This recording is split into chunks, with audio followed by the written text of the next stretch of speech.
What's up, everybody? Welcome to another episode with my pal Alex and Feisty Pants.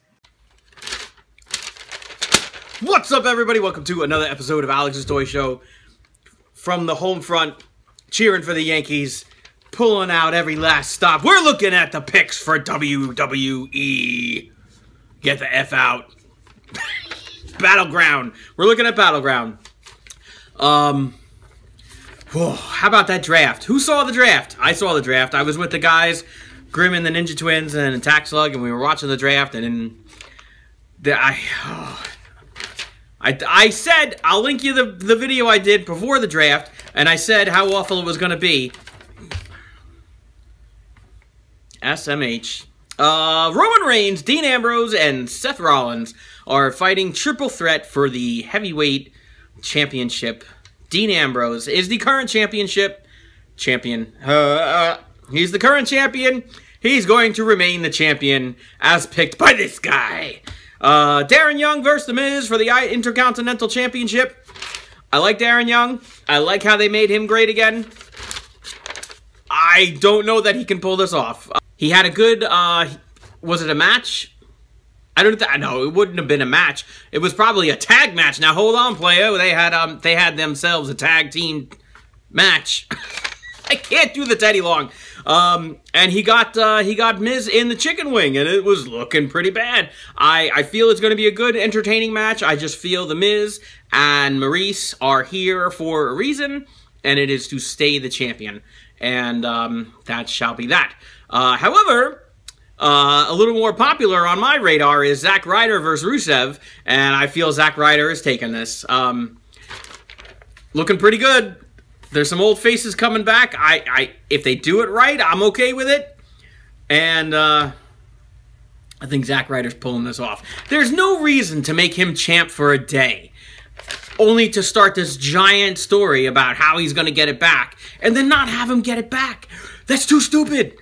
He's going to get it back. What is a waste, in Grimm's words, my particular waste of time, is the Women's Championship is not on the line here. Instead, playa, we have ourselves a women's tag team match. Tag team match at a pay-per-view instead of defending the title. Too stupid. It's Charlotte and Dana Brooke versus Sasha and a mystery partner who everyone knows that it's going to be. I wish I had the cutaway like Family Guy. Bailey, it's going to be. I've been saying for weeks it's going to be Bailey. I've been saying for weeks that they're not going to promote anybody from NXT until the draft. And then the draft comes along and nobody drafts Bailey? Come on. It's because she's coming to the pay-per-view. It's going to be great. And then we'll hopefully, in the world of wrestling gods, see the Women's Championship defended at SummerSlam. Hopefully. Along with a whole bunch of other... Because, you know, this is what I'm thinking. This is going to be their first pay-per-view in draft transition, right? Last week there was no division. They had the draft. Now this pay-per-view is going to be the first one. SummerSlam, I feel, is going to be a series of title matches for each show. That's what I'm picking. That's because even if Dean Ambrose does retain the championship, there's no heavyweight championship on Raw. If where did they go? Charlotte's the champ. She's on Raw. There's no women's championship on SmackDown. So why draft Becky Lynch and Natalya? Too stupid. The Cruiserweight Championship brought to Raw, but yet Quasimodo, what the hell is his name? Sin Cara. The other guy goes to SmackDown. Hello. Awful, unless it's meant for you to think it's awful, and then they come around with all the new titles for each show, so that way it's fair, and there's women on SmackDown, even though they can't wrestle Charlotte for the title, they're going to have their own title. Hold on, player, we're going to introduce ourselves a whole bunch of fucking titles. It's going to be even worse than you thought. New Day! There is no way the New Day is losing. I'm not even going to mention the Wyatts and that they broke up the Wyatts between SmackDown and Raw. It's just going to be the New Day. Because why? Because I'm not going to do it.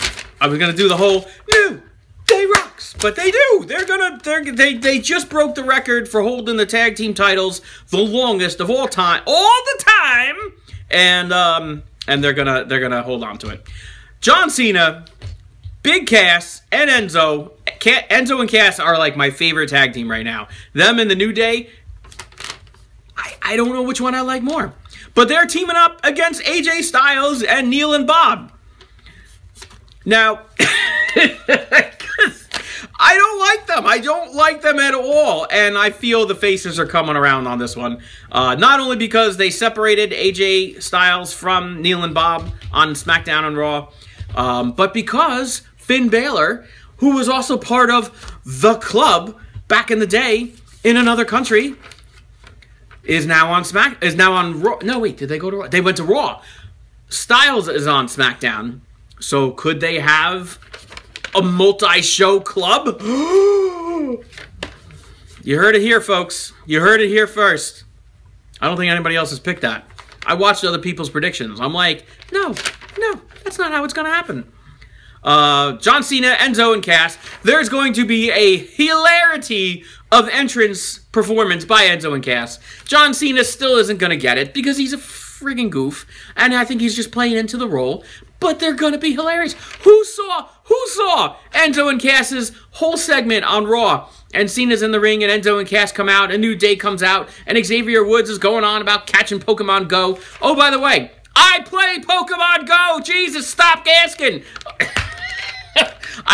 Everybody wants me to make Pokemon Go videos. I would totally make Pokemon videos if I had a second device to play it on. But I can't film my phone and play on my phone at the same time. Two things cannot occupy the same place. That is called the law of physics, I think. I don't know, but I can't do it. Anyway, back to the pay-per-view.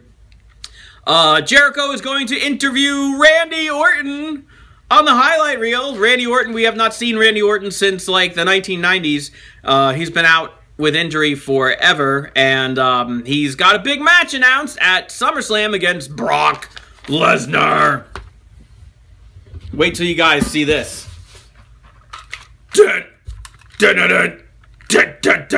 I'm working on this today. Right after I finish the pay-per-view predictions, I gotta go work on that custom. I've been putting it off for too long. It's gotta get done. God damn it! It's got a family. You guys, I can't even. You don't even know. Just wait. Just wait and be amazed. They're going to talk about a whole bunch of things. Orton is probably going to put the RKO out of nowhere on Chris Jericho, and he won't see it coming because it's coming from out of nowhere. RKO. By God, that man is broken. And, yeah, and they'll talk about SummerSlam and Brock Lesnar and all sorts of stuff. Becky Lynch versus Natalya! Because they've been going at it for so long, and now they have their own show to go at it on, and a pay-per-view, and I feel Becky Lynch needs this one. She needs to win this, because she's Becky Lynch, and she's losing all her friends, and I don't think it's her. I think it's everybody else is too jealous. Too jealous! And then the last match, I think, on the card, I guess, oh, did I forget anything? I don't think I did. I think I got it all. Kevin Owens versus Sami Zayn. The only match we can give a shit less about is Dolph Ziggler and Baron Corbin, because that's been going on for fucking ever. This one actually might be going on longer, and I'm tired of seeing them fight. And I thought, please, wrestling gods, please separate them on Raw and SmackDown each. But no, they went to the same program. I can't stand it! I can't stand it! I can't. I don't even care who wins between them. That's all I got for the pay-per-view picks. If there's other matches, oh well. We'll talk about them in the Sunday night after the pay-per-view. It'll be into the wee hours of the morning. I'm going to watch it with the guys, and I'll make some reactions and results, and we'll talk about it and how awful it was and how great it was, and how funny was Cass and Enzo. Of course they will be. Like this video, leave me a comment, and subscribe for more!